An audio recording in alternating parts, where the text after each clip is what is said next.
This week on the Street Parliament. Our youth should go out and learn. We should dedicate our time and learn. That would give us good jobs. We don't need to wait for the government. I learn more on the streets than in the classroom.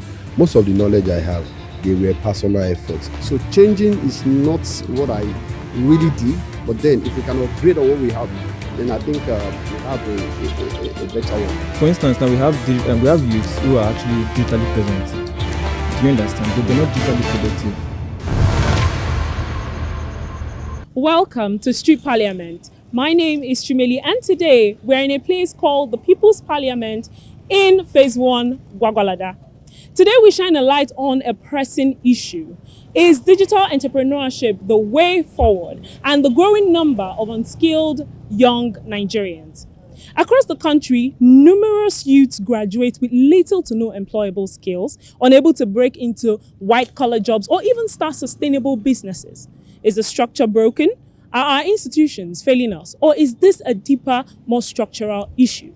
Today we gather not just to complain, but to ask questions and proffer real solutions. But before we start, Tante has an explainer to set us in motion. In Africa's most populous nation, unemployment is far from a mere statistical figure. It is a harsh daily reality over the lives of millions, particularly the rising youth population. Every year, thousands of eager young Nigerians emerge from universities, diplomas in hand, only to confront a stark truth: their qualifications often fall short of the practical skills demanded by today's job market. According to data from the National Bureau of Statistics, for the first quarter of 2024, the nation's unemployment rate stood at 5.3%. While this marks a decrease from previous much higher figures, a deeper dive into the numbers reveal a persistent crisis among young people. Now, this ongoing struggle is exacerbated by a critical disconnect between academic offerings and industry needs. Reports consistently highlight that a significant percentage of Nigerian graduates lack, in quotes, employable skills, ranging from essential digital literacy, critical thinking to problem solving and communication. Many graduates possess theoretical knowledge but struggle to apply it in real-world professional settings, leaving them ill-equipped for the demands of a dynamic global economy.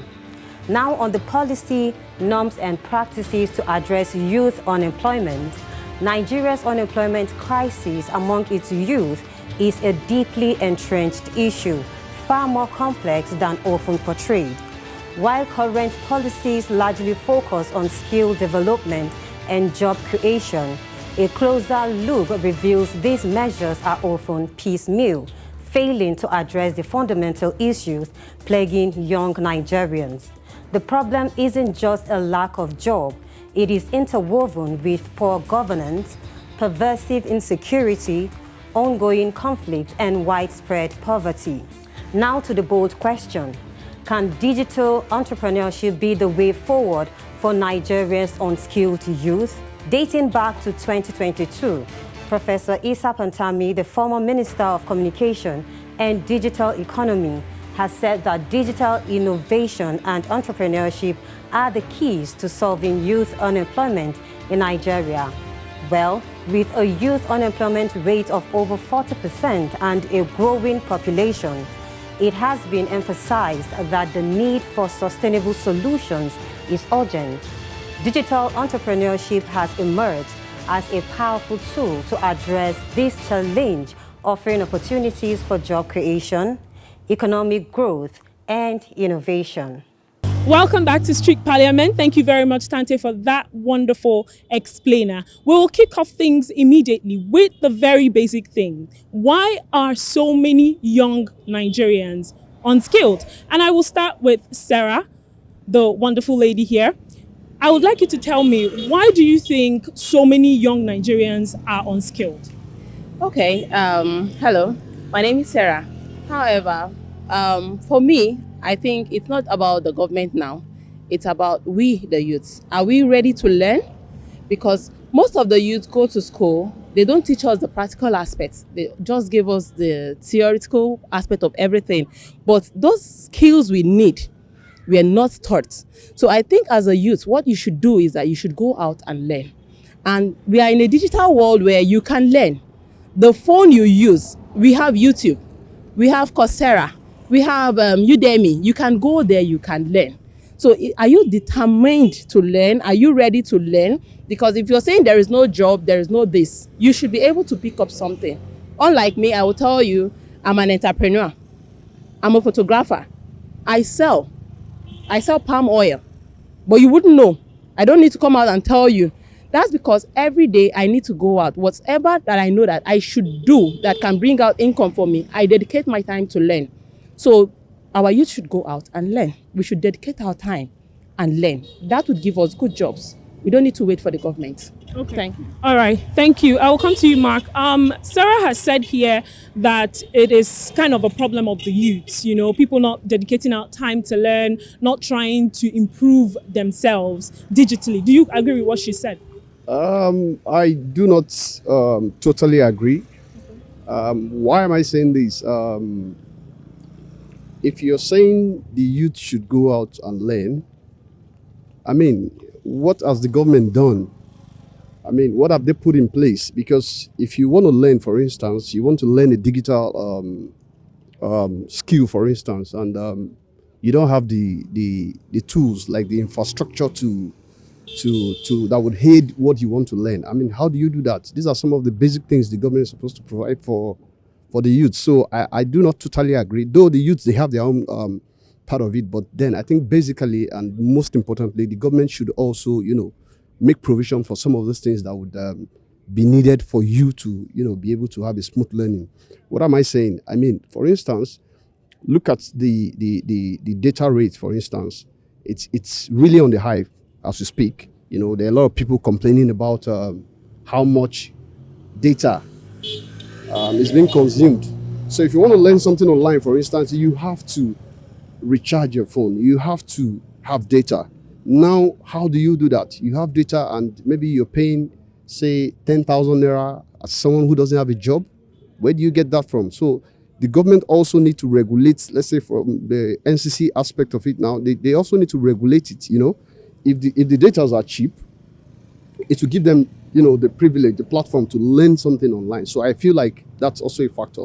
Okay. All right. Thank you. John, I'm going to walk up to you with both points that they've made. They've made very strong points. She has said that it's the problem of the youth. He has said that the government needs to play a huge role. So where do you stand in this conversation? Why do you think there's so many unskilled Nigerians? I will say this, let me just try and buttress their point, and I'll bring up some reasons why the government have their own part to play, and we, the youth too, entrepreneurs, youth, we have our own part to play.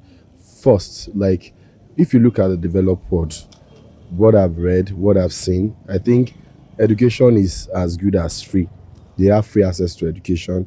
They have as good as free access to materials to read, and they have an economy friendly environment to learn. Like, you don't expect someone that does not even earn well as a parent, where is he going to get the resources to start raising funds for children to have access to phone, children to have access to technology, children to have access to the internet to learn? The world is a small place now, and majorly everything you need is on the internet. But there are people that I can tell you, there are people that don't even have the money to even access those such facility, and that's where the government needs to come in. But as much as the government needs to come in, there is no good reason to fail. I always like to tell people that there is no always a good reason to fail. The impossible is the untried. When I say the impossible is the untried, what I'm trying to say in essence is that anything is possible. First, you don't have a reason not to have something doing. I've seen people that started selling pure water, you understand, and today they are factory owners. I've seen people that sell bread, and today they have a bakery. I've seen people that started as recharge card sellers, and today they are into telecoms. They are partners in telecoms. I've seen people that started fish farming like a gradual stage, and today they are owners, they are billionaires in farming. You see, I always tell people that one of the most important thing you need to have is information. When you are informed, you are deformed. If you are not informed, you can't get transformed. And knowledge is something that if you yearn for it, any which way, you get knowledge. And now people pay for knowledge. You understand? No matter how much you find yourself, you impact yourself, you can sell your value. And what is your value? Knowledge. So I just believe that the both parts have their own fair part to play. The government have their own part to play, while youths, you understand, have their own part to play. All right, thank you very much. Sarah, I'm going to come back to you with some of the things he said. He talked about information, and I feel like that was one of the major things that you were also talking about. Yeah. So how much of information for entrepreneurship and digital entrepreneurship do you think is available to young people, students, graduates, young people alike? Okay, for me, I think we have all the information when we know the platform to go to, right? Recently, if there's anything I will tell you, I learn more on YouTube. Yes. If you just go there, anything you want to, you type. You might not get the whole full information, but however, there are ways you tweak your questions and you get your answers there. So also, I think the government should provide maybe platforms where youth can reach out, because in a scenario where, let me just bring it down to a scenario where the youth himself doesn't really have an Android phone and all that, because we still have such youths around that don't have access to internet. So I think they should provide a platform where those guys can really walk into, even if it's their school, there should be a place where they can walk into and get to learn some of these soft skills. It should be portrayed in our curriculum that we should learn, even if it's a force. They should make it that is a force that we should learn soft skills, so that when they are going out, they are coming into the labor market, they will be able to help themselves without waiting for the government. Okay. All right. Thank you. I would like to ask you about some of, what she said, because that's what is driving this force now. When she talked about the curriculum, some people have been of the opinion that the curriculum needs to be changed in some way, to accommodate learning of more practicals instead of theory. If this were to happen, what do you think should be fixed into the curriculum to help students or young graduates? Okay. I will just say this first. The Nigerian system curriculum, like for instance, I studied sociology in school, but most of the knowledge I have, there is a saying I love to say, I learn more on the streets than in the classroom. Most of the knowledge I have, they were personal efforts. At times, if I could turn back the hands of time, I want to take back my school fees, you understand? And the personal, self-sufficient knowledge is what has been keeping me. And now, I can tell you this for free. Like, most of our curriculum in Nigeria is backward, you understand? Most of the curriculum, especially in social sciences, what you read today is still what you read tomorrow. What you read this year is what you still is like a repetition, and the system is not really even upgrading. Like, we are just as good as the third world we are now. But one good thing that has really helped, but it needs a lot of finance to enable it, harness the capacity of information and knowledge that we need, which is internet, digital entrepreneur. Like, we have a lot of challenge and we still have a long way to go. Like, for instance, in developed world, there is what we call, there are open places that may probably government funded, that you can have access to internet as low as you can. Like, you can have access to educational materials at an open library, open study libraries. And so, it's saddening my heart when I see that government are not putting a lot of efforts and they are not putting a lot of funding into education. Education is the bane of every successful society, and education is the bane that can even give you that knowledge that, okay, how can I go about it? How can I figure out my career? How can I figure out my talents and optimate my talent, like bringing out my latent talent and making it come into its full potential and bringing out results. So, Okay, so we're going to come back to you. So, Mark, let me ask you, based on what he has answered concerning the curriculum, what skills, what soft skills do you think that slowly, because you're of the opinion that the government needs to do a lot, right? What soft skills do you think that should be added or changed into our curriculums to help to push the youth to digital entrepreneurship? Thank you. I am not actually advocating for change. Okay. I am looking at upgrading. Now, there's a blueprint already, and we can always build on it. I mean, it's supposed to be a gradual build up. Even on your phones, the app, you get to upgrade them. You don't change them. You get. So let us look at how they can, upgrade what we have on ground. You understand? We know most of these curriculums are outdated. You understand? So how are we going to upgrade them? For instance, we are still we are in 2025, right? And some of the things we do were, possibly before or after independence. So these are some of the things we also need to look at. You get? So if we are talking about change, I am not, totally, subscribing to that. But then I'm looking at, okay, the things we have, how do we move from that place, that spot to the next one?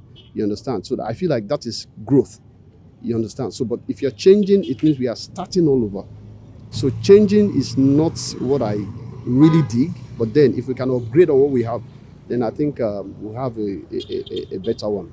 Okay. All right. Thank you. So I'm going to walk straight to some of the audience to ask. I've seen you, getting in touch with the conversation, and I feel like you have a lot to say, especially when it comes to, the curriculum additions and everything. So when it comes to digital entrepreneurship, they have said, quite a lot. But do you think that there are things that, the government needs to add up to upgrade, like he said, or change the curriculum in some way to adopt or get the youth more into digital entrepreneurship?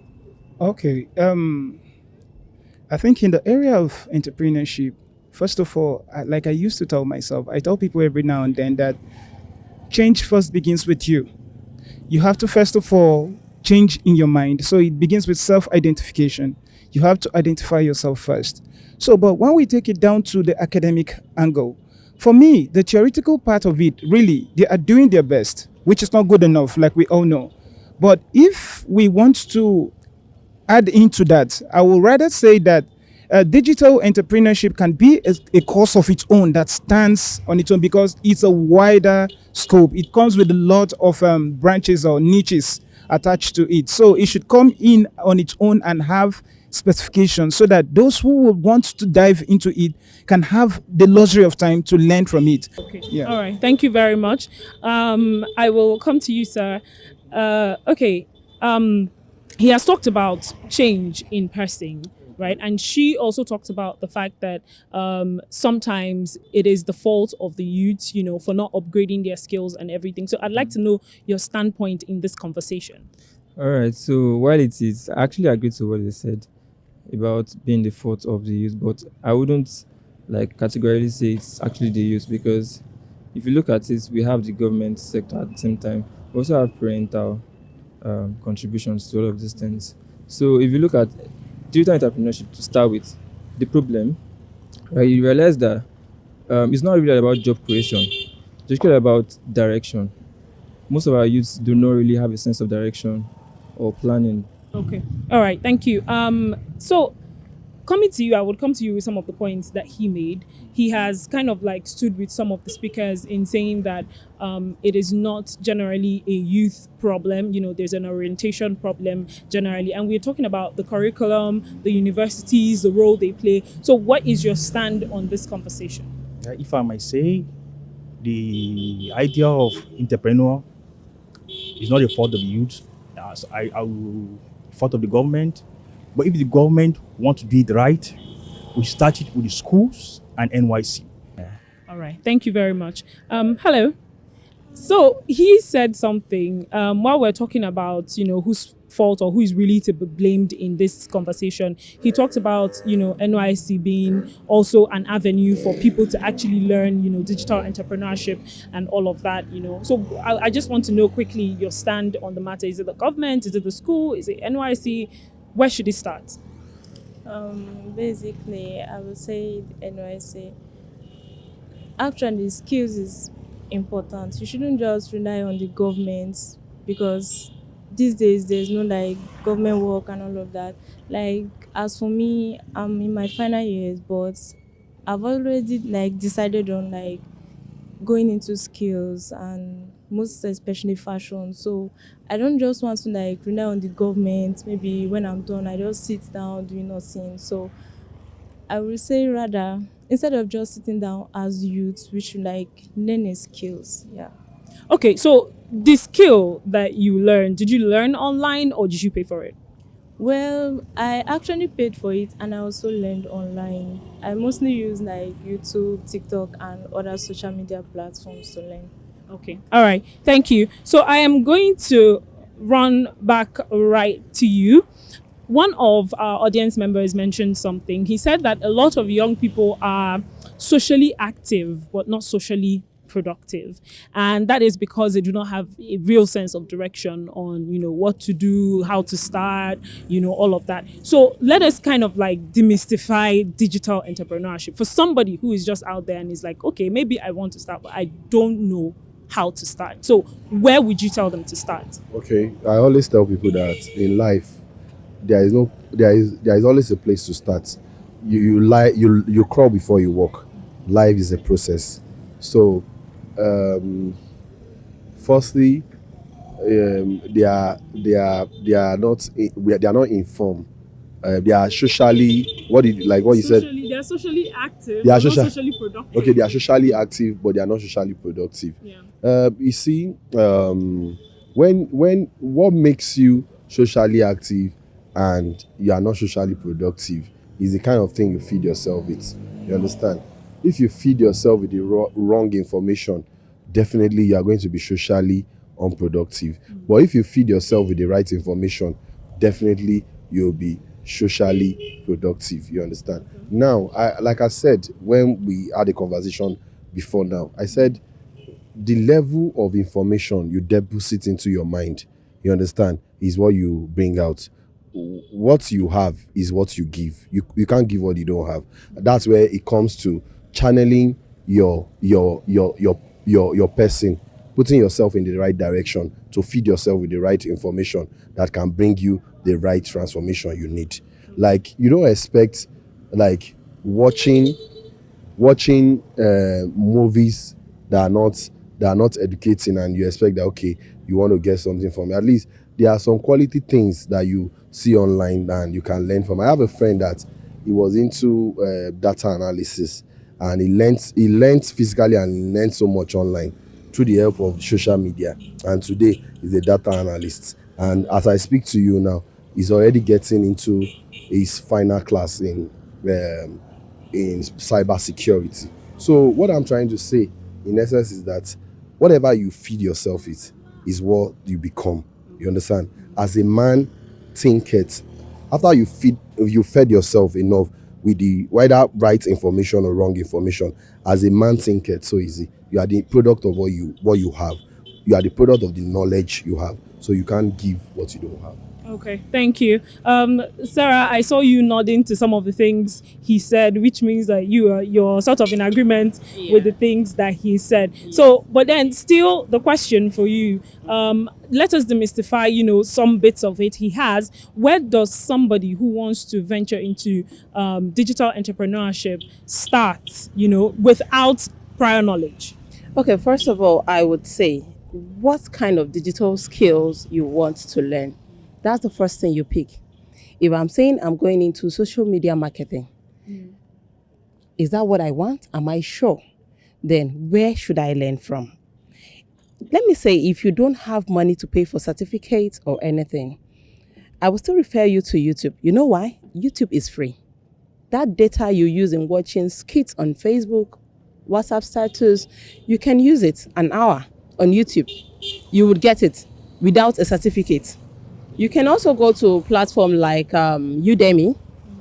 Udemy is paid, and I still have a platform called, they call it is it something class or Coursera or Coursera. Yes, you can also get free certificates there without paying.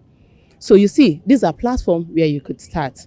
But if you feel like you can't go there, maybe you look for a physical coach, because we learn differently. If you feel you can't learn online, you look for a physical coach, which that requires money.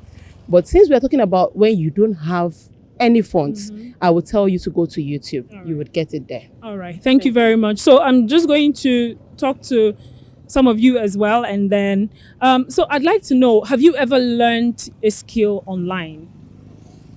Yeah. What skill was that, and how productive was it? How productive was it in your life? Yeah, it's an app. Okay. It's an app where you go, but you pay. Okay. So it wasn't free? It wasn't free.